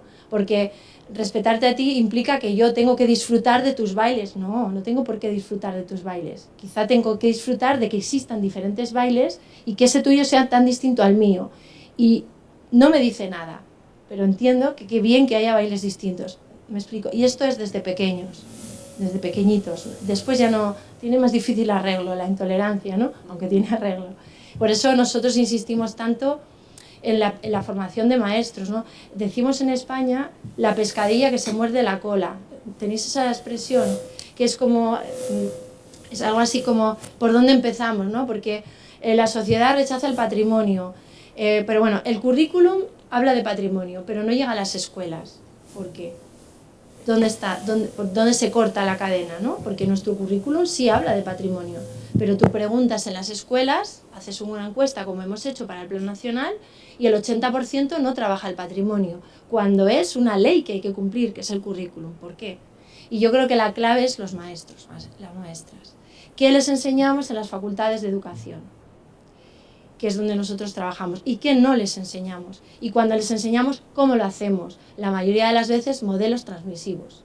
El patrimonio hegemónico, patrimonio UNESCO, mandamientos, tú respetarás el patrimonio y enseñarás a tus alumnos a que lo respeten y lo valoren. Y así la pescadilla se sigue mordiendo la cola. Nunca salimos de... Para que deje de morderse la cola, hay que ir a la cabeza, que es la formación de maestras y maestros en las facultades de educación. Y creo que nosotros nos dedicamos a formar esas manos que tejen lo que luego los niños van a saber hacer. Y si nosotros, en esas facultades, si no cambiamos la forma de enseñar a maestros, no vamos a cambiar las generaciones nunca, nunca. Y los maestros rechazan el patrimonio. De momento lo hacen, la mayoría. Estamos hablando de, claro que hay excepciones, ¿eh? Nosotros intentamos hacer excepciones, pero hay que ser conscientes de que esto no es lo general. Bueno, não sei se... Obrigada, é um debate muito longo, Sim. Daria só um seminário, um congresso sobre isso, né? Porque a gente fala, se você pergunta que por que grupos foram invisibilizados, né? Nós temos o processo de colonização, né? Que invisibilizou histórias, memórias, e que a gente teve a preservação de um patrimônio de um grupo social eurocêntrico, né? Então, assim, aqui eu acho que é muito diferente, sabe, Olay? A gente discutir educação patrimonial aqui no Brasil e na América Latina e discutir educação patrimonial na Espanha. São formas diferentes, porque são realidades sócio-históricas e políticas completamente diferentes, né? Então, e para nós aqui, inclusive é um princípio da educação patrimonial, da portaria de educação patrimonial, que patrimônio é um campo de conflito, sim. Por quê? Porque o que um entende sobre patrimônio não é que é o mesmo patrimônio ou diverso patrimônio, né? Às vezes, grupos sociais, econômicos, sabem muito bem o que é patrimônio e querem destruir o patrimônio em nome de grandes obras e grandes empreendimentos, porque não têm interesse sobre o patrimônio. Então, é muito politizador a gente trazer o conflito para o campo do patrimônio. Nós colocamos isso na nossa portaria. Então, assim, mas enfim, é um debate. Eu acho que nós temos lugares de fala completamente diferentes, né? Y de realidad socio-histórico-política. Pero fíjate que los procesos de colonización también son intra, porque nosotros dentro del propio país también ha habido una colonización de ciertas, en este caso, por ejemplo, del idioma español, respecto a veces, y en la época del franquismo, por ejemplo, respecto a otros idiomas, y además se ha invisibilizado todas esas pequeñas culturas que...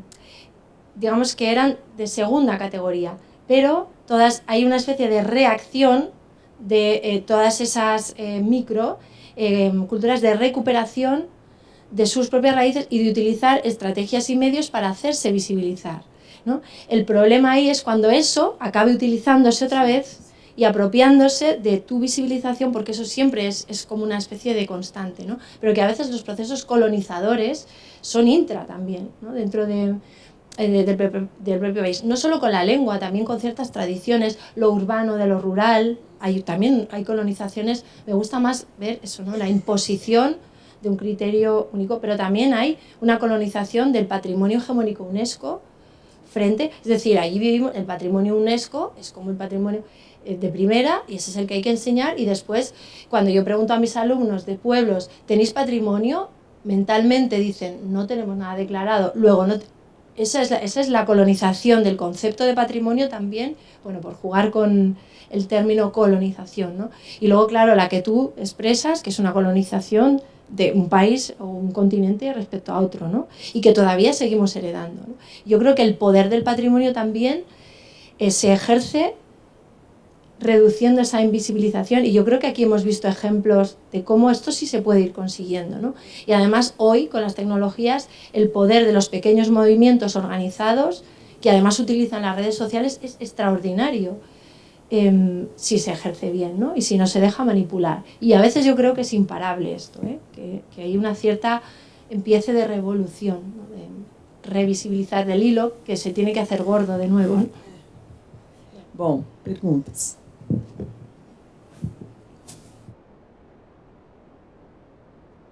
Sim. Isso aí. Boa noite, eu sou a Aline, né? Eu sou arquivista da Fundação Pro Memória. Olá, parabéns.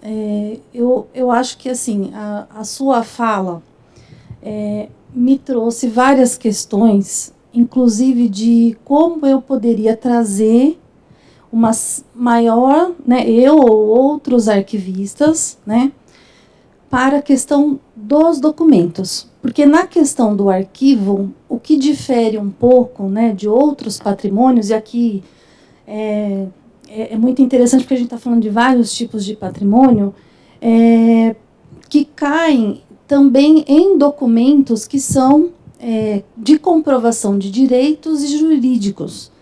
Então, eles vão mais por essa linha, né? E eles são o que são. Então, é um registro de uma comprovação, né? Seja do governo, seja de direito, que é muito diferente dessa sensibilização que a gente pode ter quando a gente se depara com de repente, uma obra de arte ou um objeto pessoal. Isso nos acervos pessoais a gente tem mais essa liberdade, né? Em que você pode ter vários significados ao mesmo tempo. Mas no contexto desse arquivo de direitos, né, eu fiquei pensando como a gente faz um exercício, mas para o arquivista é muito difícil. Por quê? Porque, sendo esse registro muito ligado ao jurídico e muito ligado às esferas de poder, né, eles trazem ali informações muito sem muitas possibilidades dessa significação, né? Porém,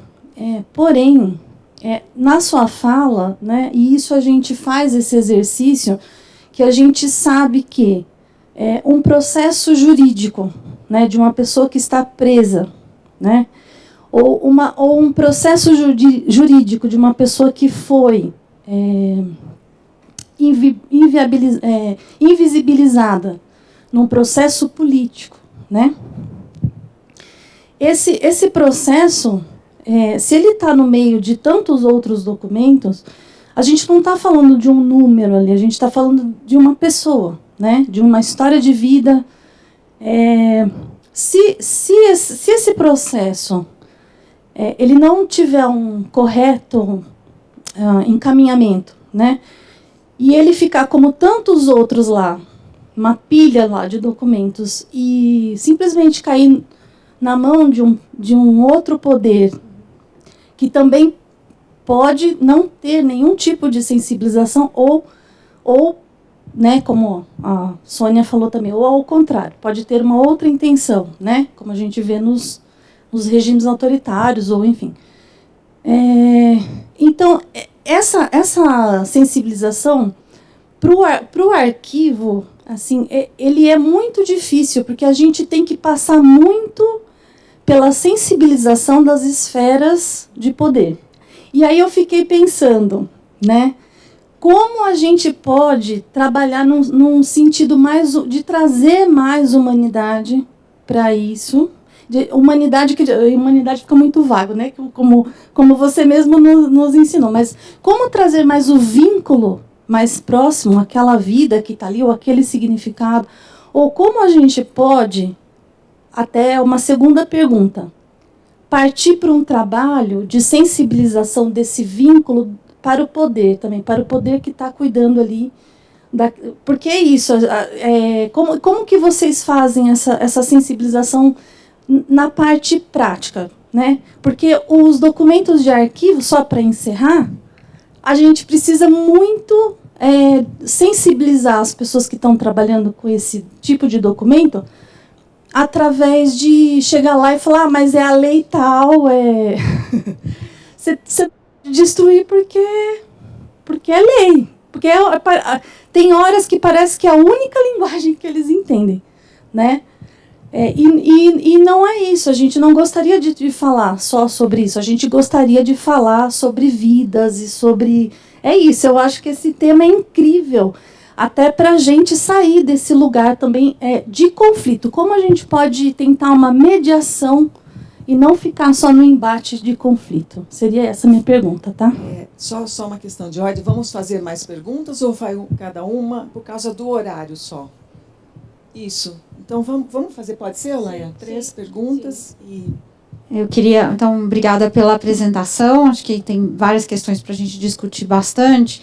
Queria te fazer 2 perguntas pontuais. Uma sobre a Convenção de Faro, né?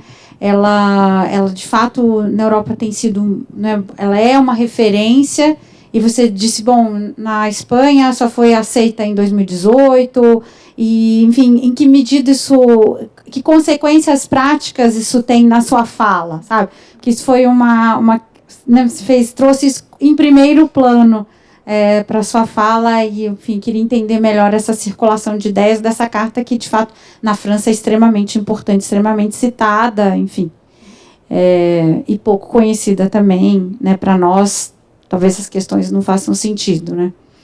E a outra, você centrou sua fala muito nos professores, né, nos docentes, na prática, ensino-aprendizagem, na relação com professor-aluno, né, e como formar professores para essa tarefa. Eu queria que você, sei que é uma pergunta gigante, mas se você pudesse falar um pouco de como a educação participa dos processos de identificação do patrimônio oficial, se você tem experiências para contar para a gente da Espanha. Obrigada, viu? Bueno, son muchas preguntas y hay otra más, vale. Luego las relaciono si puedo, ¿vale? Vale. Es que a mí me hierve la cabeza de ideas. A ver cómo lo explico. Nos preocupa, a mí también, el uso y mal uso que se hace del patrimonio, ¿no? Porque cuando cae en malas manos se manipula. Podríamos decir que el patrimonio se utiliza, con los ejemplos que yo misma he puesto, para manipular, y si cae en malas manos o se esconde o se potencia una parte frente a otra. Yo creo que esto es inevitable, me explico, pero atajable, ¿no? Pero ¿por qué es inevitable? Porque el mismo poder que tiene el patrimonio, su fortaleza puede ser su debilidad. Es decir, el poder que tiene es la capacidad de extenderse, es decir, es una extensión, como he dicho antes, de las personas, ¿no? Por eso hay tantos intereses en silenciar, pero también en potenciar y en la selección que se hace. Entonces, el patrimonio siempre ha sido consecuencia de una selección. Y cuando tú seleccionas es en función de criterios. Y los criterios tienen detrás valores. Por tanto, no podremos nunca evitar que el patrimonio sea manipulable, porque es su condición, porque hablamos de valores. A partir de ahí, yo creo que es importante, porque esto, desde una perspectiva crítica, te sitúa ante la necesidad de posicionarte críticamente y además de forma explícita, ¿vale? Y también de contraatacar. Por lo tanto, a veces queremos nos gustaría que el patrimonio no se manipulase. Es imposible, es manipulable porque es poderoso, porque en realidad estás manipulando personas. Por eso se quiere tanto, por eso a veces en España nos peleamos por qué bienes se declaran y qué bienes no, y qué se propone a UNESCO y qué no.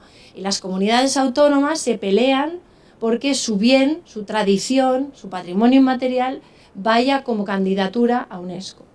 Y creo que eso nos habla de esa doble cara, ¿no? Por tanto, creo que no hay que evitar que se manipule, porque no está en nuestras manos evitar eso. Pero sí, cuando uno es consciente de que tu patrimonio ha sido manipulado, contraatacar y contradefenderse. Yo creo que hoy la vía es eso, la autoorganización ciudadana. En el caso de los archivos, he tenido, creo que lo comentábamos en el coche, un ejemplo la semana pasada. Fui a Lugo. Lugo está al norte de España, es una zona muy rural de Galicia, y hay una red de museos de Lugo. Y tiene muchísimas, muchísimas piezas, archivos, documentos, tiene de todo, ¿no? Pero ha entrado una persona que tiene la conciencia de que desde la administración, es muy crítica, Encarna Lago se llama, hay que revertir las injusticias, al menos que ella es consciente, porque las personas se lo han dicho. Y ella asume su función como funcionaria del Estado, revertir algunas de ellas. Ejemplo, con un archivo. Había archivos, como dice ella, muertos en vida, ¿no? Porque los archivos a veces parecen almacenes de cosas muertas. Y entonces ella, claro, todo no se puede exhibir, todo no se puede poner en valor, pero sí seleccionó algunas piezas, por ejemplo, una pieza del siglo XVI, ¿cómo se llama? Pieza jurídica, es que no me sale la palabra técnica, un pleito, pero tiene una cédula jurídica, un pleito, en el que una mujer era violada, siglo XVI, y consigue condenar al violador, después de varios juicios. Entonces ella saca esa pieza, empieza a mover la pieza, convoca a una serie de artistas contemporáneas a que investiguen más en el archivo y creen sus propias piezas contemporáneas en torno a esa pieza. Y, por ejemplo, recuerdo una instalación de un artista en el que coge palabras del relato, muy importantes, las teje, las cose, las agrede y después recrea la voz de lo que tuvo que sufrir aquella mujer, María. En el relato se hablaba de una tela con la que la tapó, entonces rescata la tela, reconstruye la tela y hace una performance, ¿no? Entonces, lo que demuestra es que es muy contemporánea y que, por una parte, la historia tampoco es exactamente como nos la han contado y que alguna vez hubo una María y después otra María y después otra María que llega hasta el punto en el que hoy hay menos Marías, pero sigue habiendo, ¿no?, mujeres violadas. Y después eso trabaja con las escuelas de primaria sobre la violación, sobre las cuestiones de género, bueno, es un ejemplo. ¿Ella ha cambiado las injusticias? No, pero ha iniciado una dinámica de revertir. Y yo creo que puede haber funcionarias como ella en la medida en que sean educadas, como hemos visto aquí, ¿no? Y eso empieza desde la escuela, porque estos niños serán funcionarios, sé que la escuela, al menos en España, es importante porque todos pasan por la escuela, ¿no? Entonces, todo no se puede cambiar y además creo que en la naturaleza del patrimonio está esa potencia de ser mal usado. Es que el uso siempre es en una dirección y habrá otra dirección que lo va a ver como agresión, porque en España, cuando ahora, por ejemplo, el Valle de los Caídos, que es un monumento del franquismo, pues, que construyeron algunos presos, pero bueno, la historia siempre se usa en una dirección. Entonces, tratando de revertir una injusticia, ha habido otra parte que reivindica, entonces siempre hay esa tensión y creo que no tiene solución. Y tanto unos políticos como los otros lo están usando para trasladar ideas de su ideología. Igualmente. Aunque quizá unos han tenido mucho más tiempo y por eso aquí ahora el tiempo también, ahora nos toca a nosotros nuestra versión, ¿no? Pero creo que en la naturaleza no se puede evitar ese uso y esa perversión a veces, porque es muy jugoso y muy potente. Y agredes a las personas y agredes la ideología, en este caso que os digo. Y se ha ido. Perdón. Y lo que tú me has preguntado de Faro, Faro ha llegado a España 15 años después, 17, ¿no? Del 2005 a 2022, hemos intentado averiguar por qué, y es por desconocimiento, porque es un texto que no tenía interés, porque no era el momento en España, no éramos capaces de entender esto. Pero poco a poco, y yo creo que ahí hemos tenido mucho que ver la academia, la universidad, la educación, que hemos ido haciendo muchos grupos, ha ido consolidando la idea de las personas. Entonces, empieza a sonar, incluso otra vez es el uso, políticamente mucho más correcto decir, como se dice ahora, hay un lema, el patrimonio son las personas, pero quienes lo dicen hacen anuncios como el que os he enseñado que evidencian que no han entendido más que el lema, pero no lo profundo que hay detrás de esa idea, porque no entienden, o sea, el patrimonio son las personas, entonces ¿por qué sigues trabajando invariablemente en los libros de texto el patrimonio de la humanidad solo? Y nunca hay nada rural. Y entonces hemos encontrado una salida por Faro. Por eso yo creo que Faro está dando respuesta a un caldo de cultivo que venía durante años preparándose y que por fin empieza a cocerse, ¿no? Y otro han sido los Objetivos de Desarrollo Sostenible, los ODS, ¿no? Que están poniendo el foco en algunos hilos que estaban débiles, el género, lo rural, la educación de calidad, en fin, la discapacidad. Y entonces ahí se está centrando la atención y son pequeños ejercicios de compensación, ¿no? Entonces, ¿cómo se ha reflejado? Por ejemplo, en el Plan de Educación Patrimonial de la Comunidad de Madrid hay una referencia a la Convención de Faro como el planteamiento de la Administración con el que nos adherimos contra casi el planteamiento UNESCO. Entonces, las acciones que hace la Comunidad de Madrid tratan de poner en valor el patrimonio rural, el patrimonio de las mujeres, es decir, todos esos patrimonios que habían sido colonizados también por el patrimonio UNESCO. Igual es demasiado provocador lo que digo, pero también es el momento de poder, me pasa así por la cabeza y lo comparto, ¿no? Pero el peligro no desaparecerá, porque estoy segura que Faro ya se está utilizando como los objetivos de desarrollo sostenible para silenciar otros objetivos, ¿no? Por ejemplo, porque ponemos la atención en los objetivos de desarrollo sostenible cuando con 4 movimientos económicos muchos de esos objetivos ya casi no serían necesarios. Pero eso no se puede hacer. Entonces son maniobras también de despiste, ¿no? Yo creo que el poder de las comunidades conscientes de defender lo propio es el que puede cambiar. Y ese no lo van a tener con la educación que les estamos dando ahora mismo en España en las escuelas. Por eso es importante que el currículum empiece a incorporar este tipo de objetivos, se han incorporado, ¿no? Después habrá otro exceso y volverá o sea, el patrimonio nunca se va a librar de esa utilización, del uso y abuso también, ¿no? Creo que nunca, eso no lo podemos, creo, ¿eh? No sé si os he contestado más o menos. Bueno, pues muchísimas gracias y seguimos después si queréis. Mais alguma pergunta? Podemos encerrar, não sei o horário. Paulo? Muito obrigado, Laia. Foi muito bom. Obrigada mesmo.